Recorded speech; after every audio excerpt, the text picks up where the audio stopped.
We were paying attention. First and foremost to us, a family was important. I see I'm having to bend over a bit here. Okay, let me move the chair a little bit. He was always a gentleman. Thank you, honey. Being facetious. My name is Patricia Stephens Due, and I was born in Quincy, Florida. And my parents divorced when I was 4 years old. My mother set out for Miami to try to make a living for us. Now, my biological father wanted to remarry my mother, but unlike a lot of children, a little later on, I said, "Oh, please don't." At 9 years old, my mother remarried Marion Murphy Hamilton. That was the best thing that ever happened to me. He was band director in Belgrade, and he taught me civics and social studies. And that was when and where I learned how I had a responsibility to be involved. My mother was a Democratic committee woman working in voter registration in the 50s. So we had all of this energy going in our family. I look at some of my high school yearbooks now. I see my mother sitting in the PTA meetings, band parent meetings. I was a trumpet player. People saying, "Oh, a trumpet player," and I was good, really good. And I realized that you have to be where your children are. It's important to be involved in the community, but your first little community is your family. So in 1959, and I do have to drink a lot of water, and I'll tell you about that later because I think it's important for all of you to know. In 1959, we were in Miami visiting my biological father, and we were approached by a family friend to go to a CORE meeting. Well, we had never heard of CORE, so he said, "If you go, I'll take you to dinner at Wolfie's." That was on Miami Beach at the time, the only restaurant that would serve both blacks and whites. Well, that seemed interesting to us, so he bribed us to go to that meeting.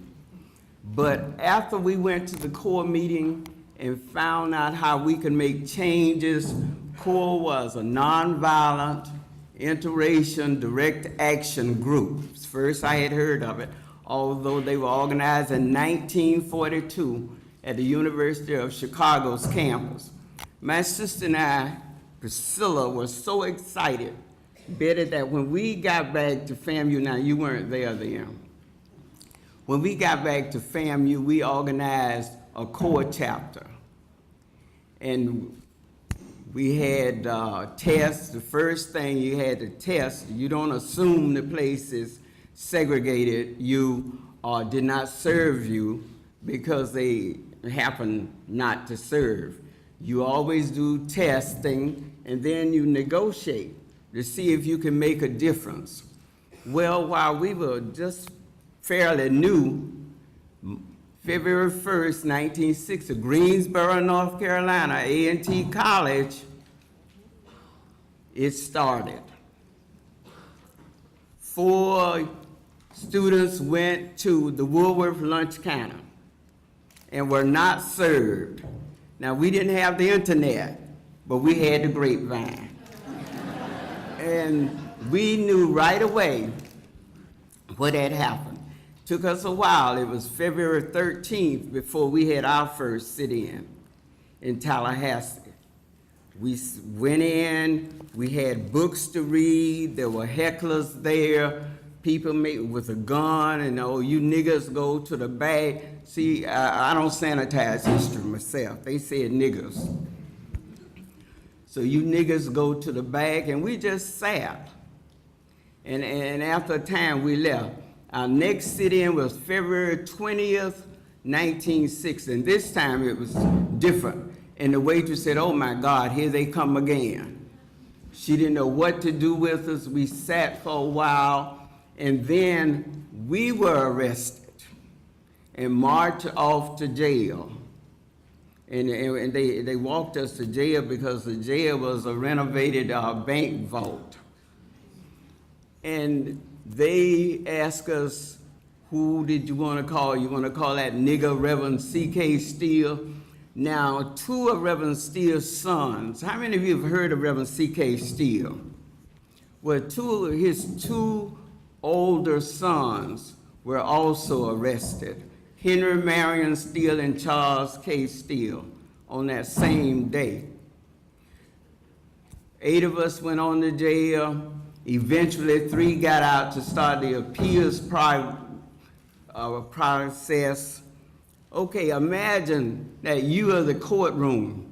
It's only the first 4 seating areas on both sides.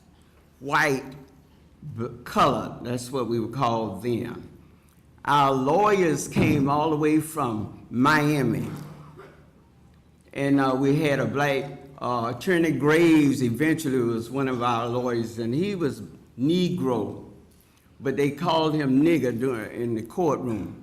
The trial was set for March 1st, but all 3,000, and don't laugh now,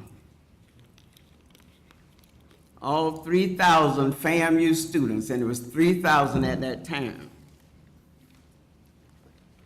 said they were not going to class on March 1st, but that they were going downtown to give us moral support. Well, when the authorities heard this, they postponed the trial, and the students continue, mostly FAMU, but some FSU students, continue to march downtown, continue to sit in, continue to call to negotiate. And after some more students had been arrested, we called the city, the county, the state, we called everyone to talk to us. Let's discuss this. No one did. And as we marched 1,000 strong from the FAMU campus, crossing the railroad tracks, which was considered the dividing line between the so-called colored and white town. All these people who had refused to talk to us were there to meet us. And the police officer said to me, "I want you," and threw a tear gas bomb directly in my face. Well, for a moment, I could not see. I had never been tear gassed before. And some young man, and Betty, I still don't know who he is, some young man said, "Take my hand. I've been in the army. Take this handkerchief and don't rub your eyes." And he led me to a church right down from the FAMU campus.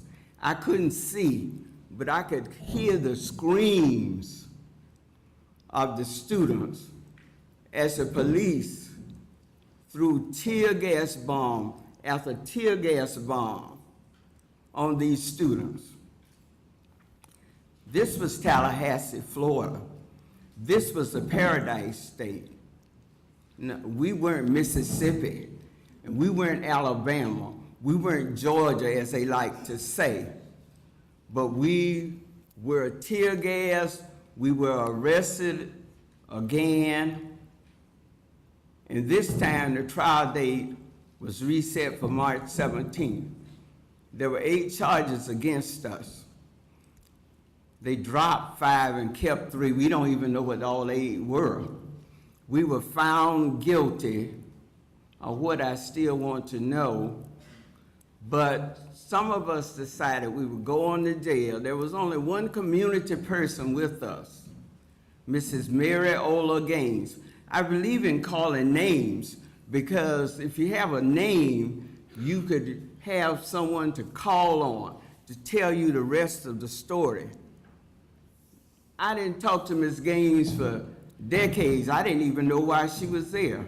eventually I got around to interviewing her. I said, Mrs. Gaines, did they call you to let you know that we were going downtown and asked you to go sit with us? She said, they called me just to tell me. But no, they didn't ask me to sit. But I thought if you children, we were children then in her eyes, if you children could go and sit in and I live here, that's the least I can do. Now, when Mrs. Gaines was arrested, she chose not to go to jail. She said she didn't do anything wrong. She wasn't going to jail. But 5 of us did spend 49 days in the Leon County Jail for sitting in at a Woolworth lunch counter. Honey, will you carry my bag? Well, I think that most of us in this room know, and it was said by one of you earlier, that we're not in a post-racial society, as some of us had hoped and maybe wished was the case after the election of Barack Hussein Obama.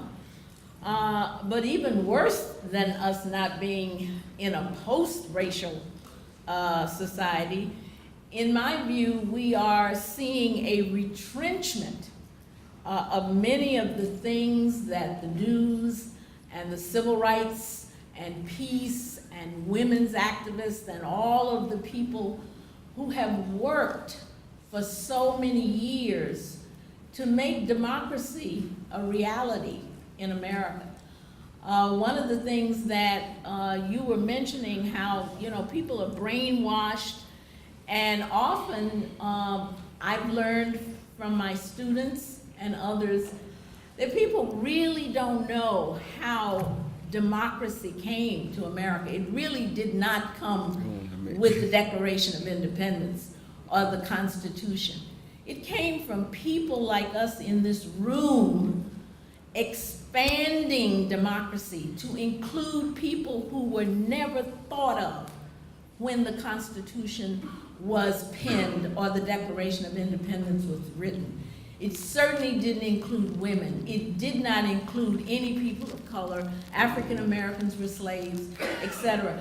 We fought to make America what it is. And I believe that we are in a period of retrenchment where these things that we fought for are being eroded. And we need a movement. We have to have a people's movement, or we will lose what we have gained over 200-300 years of struggle.